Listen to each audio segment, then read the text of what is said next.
Ask someone to name a historic train wreck, and they'll likely point to the steam-era disasters of the 19th century, the ones with famous names and grainy photos.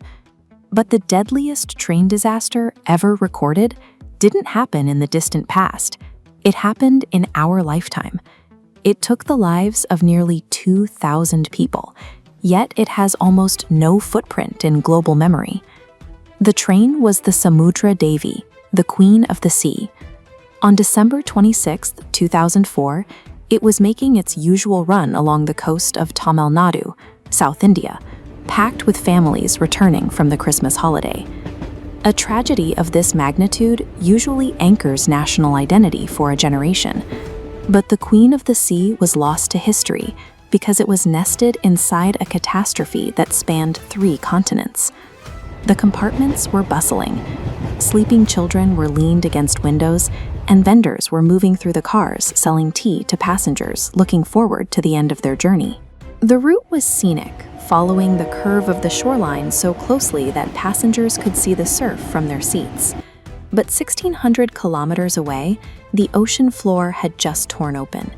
This map shows the distance between the Sumatra fault line and the Tamil Nadu coast, a massive gap that kept the warning signs invisible to the mainland. At that moment, India had no tsunami warning system. There was no infrastructure in place to detect the surge or alert the coast.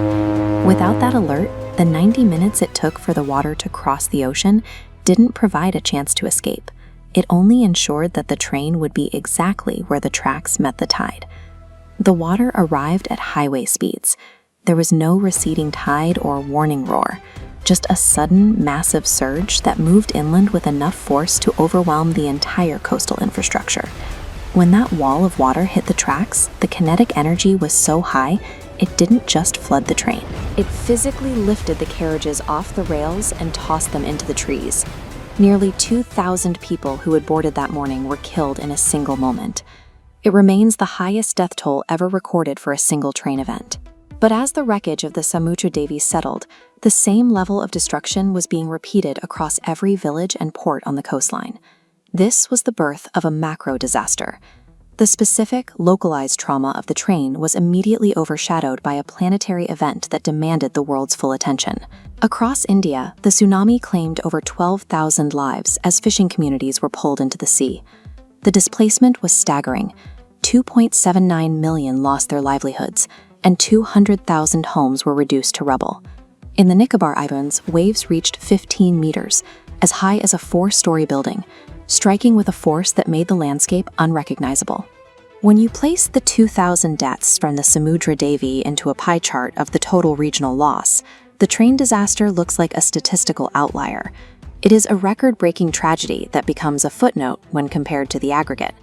When death tolls reach into the hundreds of thousands, specific events lose their resolution. The individual story is drowned out by the sheer volume of the data. In the days following the wave, global media focused heavily on international tourist hubs like Aceh and Phuket, where the cameras were already present. This created a concentration of memory. Places like Tamil Nadu remained in a regional information vacuum, and the story of the Queen of the Sea never found its way into the global narrative. We have a limited capacity for disaster. When the number of victims reaches the hundreds of thousands, the human brain struggles to maintain focus on the individual wreckage of a single train. The 2004 tsunami didn't just destroy physical lives, it consumed the attention needed to preserve the history of those lives. The train didn't disappear because it was small, but because the event around it was too large to see past.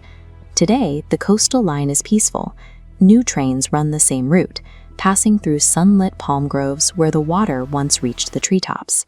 There is a quiet memorial near the tracks, a simple plaque that most travelers pass without a second glance. It is a physical marker for a tragedy that the rest of the world has largely forgotten. Mega headlines will always bury the smaller histories of the people standing next to them. Those stories only survive if we actively choose to look for them. Some disasters don't need to be forgotten. They demand that we look past the massive statistics and choose to remember them louder.